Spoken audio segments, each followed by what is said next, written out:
Penyuntingan oleh penulis. Setelah selesai menulis draft buku, sebaiknya penulis memeriksa draft bukunya. Penulis juga perlu memeriksa seluruh naskah mengenai tata bahasa, kesalahan ketik, kesalahan materi, gaya tulisan, dan lainnya. Ernest T. tahun 2005 menyatakan bahwa penyuntingan naskah terdiri atas ejaan, tata bahasa, kebenaran fakta, legalitas, konsistensi, gaya bahasa, dan gaya penerbit. Kita dapat menyunting dengan menggunakan metode seksi B sebagai berikut. S. Spasi. Pastikan hanya ada spasi tunggal. E.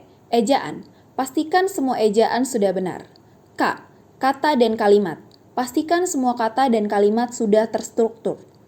S. Sumber. Pastikan semua sumber dalam teks sudah tertulis di daftar pustaka. I. Ilustrasi. Gambar, tabel, diagram. 1. Pastikan penomoran ilustrasi sudah urut. 2. Pastikan semua ilustrasi yang digunakan sudah disebut dalam teks. 3. Pastikan penyebutan ilustrasi dalam teks atau kalimat sudah sesuai dengan nomor dan caption ilustrasi itu sendiri.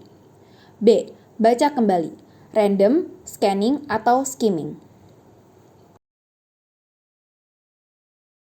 Penyuntingan oleh teman sejawat. Setelah Anda mengoreksi tulisan Anda sendiri, ada baiknya Anda juga minta komentar dari orang lain. Alasannya yaitu meskipun kita telah mencoba menyempurnakan tulisan kita, tetap saja masih ada kekurangan yang tidak bisa kita lihat. Kita belum mengetahui secara pasti apakah pembaca dapat memahami tulisan kita dengan gambling dan tidak salah tafsir. Sebagai manusia, kita mempunyai keterbatasan pengetahuan. Koreksi bahasa. Setelah mendapatkan komentar dari teman sejawat, baik yang satu bidang ilmu maupun yang tidak, maka naskah buku segera diperbaiki.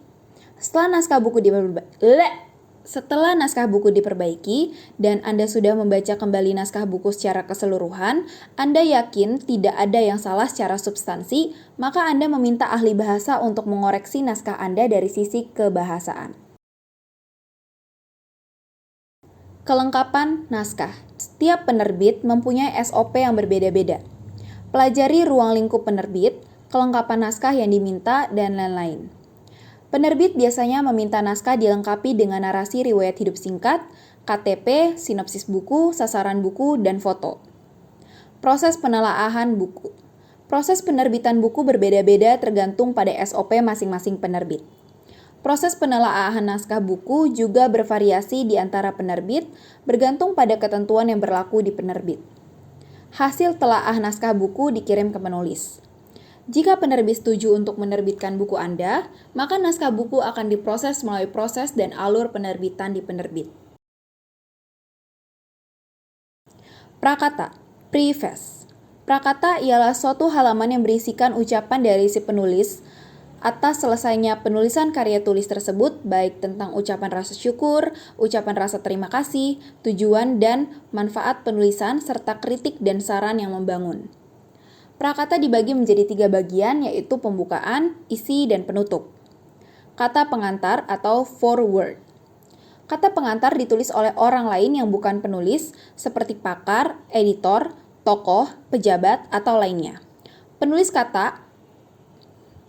kata pengantar biasanya mempunyai pengalaman atau kepakaran yang relevan dengan topik buku dan biasanya orang yang terkenal. Tujuan kata pengantar adalah untuk memperkenalkan penulis dan buku kepada pembaca dan mencoba membangun integritas untuk keduanya.